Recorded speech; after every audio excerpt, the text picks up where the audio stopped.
Hello dear students, आज हम class 7th का चैप्टर 3 के क्वेश्चन आंसर डिस्कस करने वाले हैं।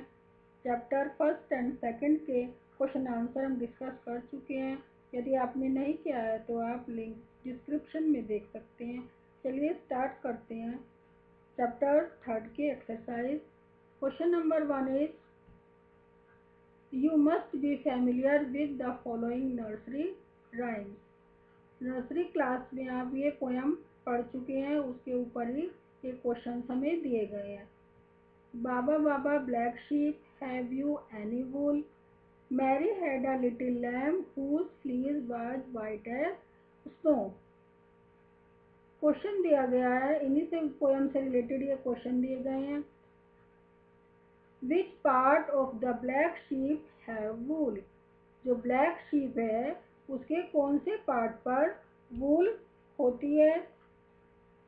Answer is wool is obtained from the hairy fibres of the sheep. Sheep के जो हेयरी फाइबर्स होते हैं उसकी स्किन के ऊपर, उनसे जो है वूल मिलती है, वूल हमें ऑब्टेन्ड होती है। Question 2 is what is meant by the white fleece of the lamb? जो लैम्ब है उसके जो वाइट फ्लीज हैं उनका क्या मीनिंग है, क्या मीन है इसका? White fleece of the lamb refers to the white coloured hair of the lamb. जो लैम्ब का वाइट फ्लीज है वो रेफर करता है उसके वाइट कलर हेयर को।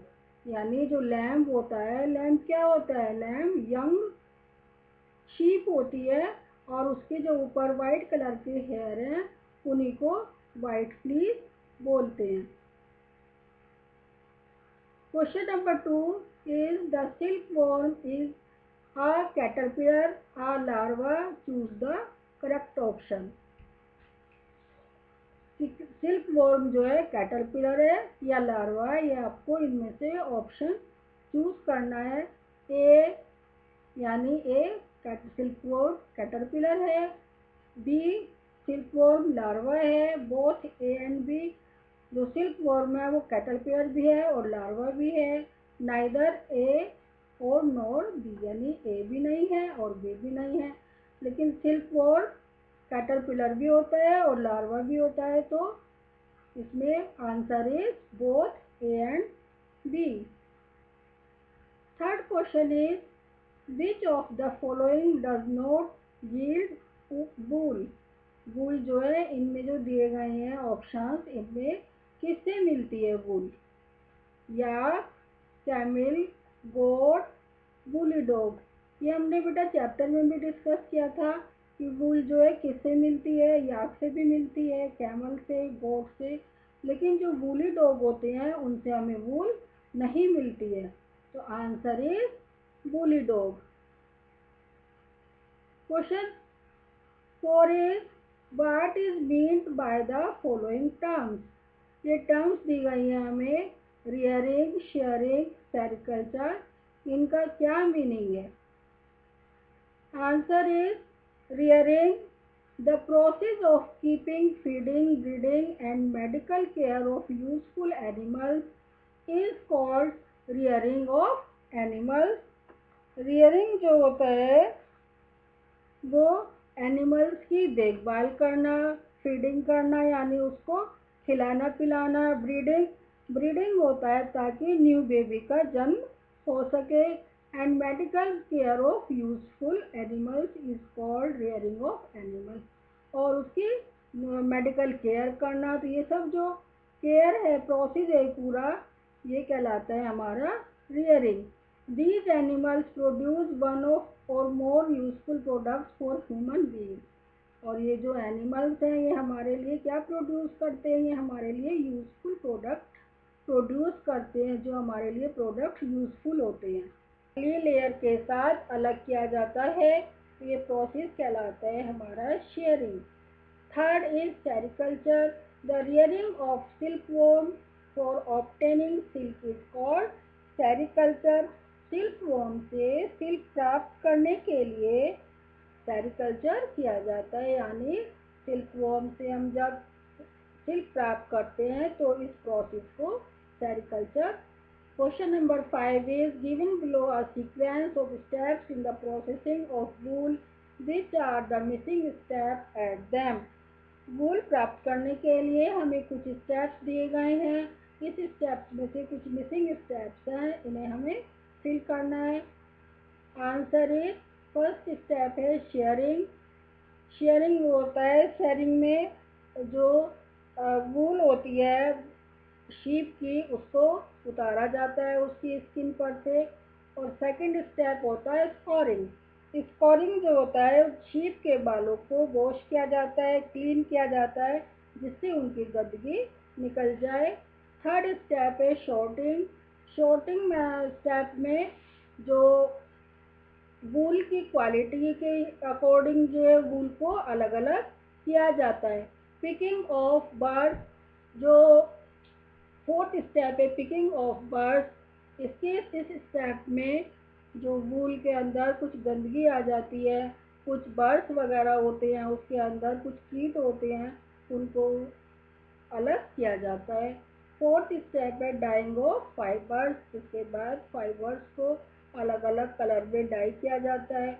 मेकिंग ऑफ यार्न, और लास्ट स्टेप में हमें यार्न तैयार की जाती है, यानी ऊन बनाई जाती है। तो ये इसके स्टेप्स हैं। Question number 6 is make sketches of the two stages in the life history of the silk moth which are directly related to the production of silk. जो सिल्क का प्रोडक्शन है उसके हमें टू स्टेप्स बताने हैं। तो answer is the two steps in the life history of silk moth directly related to silk production are. जो history of silk moth है, यानी सिल्क मोथ का पूरा लाइफ साइकिल है, उसका ये पूरा डायग्राम है। इसके में से हमें टू स्टेप्स बताने हैं कि कौन कौन से डेवलपिंग टू स्टेप्स हैं। तो लास्ट में देखिए बताइए, फिफ्थ स्टेप और सिक्स स्टेप ये डेवलपिंग स्टेप्स हैं। इसमें ये कोकून दिया गया है और इसमें कोकून पूरे इसके अंदर है और 2 लेयर्स का ये कोकून बन गया है। धीरे धीरे इसमें डेवलप हो रहा है मोथ। तो ये हमारे 2 स्टेप्स का आप डायग्राम इसमें बना सकते हैं। इस वाले स्टेप और इस वाले स्टेप का भी, सिल्क वॉर्म वाला भी डायग्राम आप इसमें क्वेश्चन में बना सकते हैं। Question number 7 is out of the following which are the 2 terms related to silk production. Silk production के से रिलेटेड हमें 2 टर्म्स बतानी है। Number 1 sericulture, floriculture, moriculture, apiculture and silviculture. ये हमें टर्म दी गई हैं, इनमें से हमें चूज कर 2 टर्म्स बतानी है कि कौन से टर्म सिल्क प्रोडक्शन से रिलेटेड हैं। हिंट्स दिए गए हैं हमें। Silk production involves cultivation of mulberry leave and rearing silkworm. Second scientific name of mulberry is Morus alba. तो 2 टर्म्स दी गई हैं। Answer is sericulture and moriculture. Sericulture के अंदर क्या होता है? सेरिकल्चर में आपको बताया था कि इसमें सिल्क वॉर्म से सिल्क ऑब्टेन की जाती है। और मॉरिकल्चर होता है, मॉरिकल्चर में जो मलबरी प्लांट्स होते हैं, मलबरी ट्रीज होते हैं, उनको उगाया जाता है, उनकी खेती की जाती है, क्योंकि मलबरी ट्रीज पर ही सिल्क वॉर्म रहता है, तो इसके लिए इसकी खेती की जाती है। तो answer is sericulture and moriculture. Question number 8 is match the words of column 1 with those given is column 2। यानी ये कॉलम 1 दिया गया है और ये कॉलम 2 दिया गया है। इसमें कुछ वर्ड्स दिए गए हैं, इन वर्ड्स को कॉलम 2 से मैच करना है।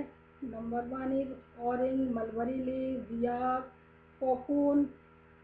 कॉलम 2 के वर्ड्स हैं yield, silk fibres, wool yielding animals, food of silkworm, reeling, cleaning sheared skin. Answer is scouring. Scouring का मैच करेंगे क्लीनिंग शेयर्ड स्किन, क्योंकि जो स्कोरिंग होता है उसी के अंदर शीप से जो स्किन विद हेयर निकाली जाती है। स्कोरिंग के अंदर इसको वूल को क्लीन एंड वॉश किया जाता है। तो इसका आंसर हुआ cleaning sheared skin. Second is mulberry leaves, food of silkworm, यानी जो मलबरी लीव्स है वो सिल्कवॉर्म का फूड है। याक, वुड यील्डिंग एनिमल, यानी जो याक है वो वूल देता है, वूल प्रोड्यूस करता है। तो answer is would yielding animal. Cocoon, yield silk fibre, जो कोकून होता है वो प्रोड्यूस करता है सिल्क फाइबर को और हमें सिल्क प्रोवाइड कराता है। थैंक यू बेटा। आई होप आपको वीडियो पसंद आई होगी। यदि आपको वीडियो पसंद आई है तो बेटा लाइक एंड सब्सक्राइब करें। यदि आपको कोई प्रॉब्लम है तो आप कमेंट बॉक्स में पूछ सकते हैं। Thank you.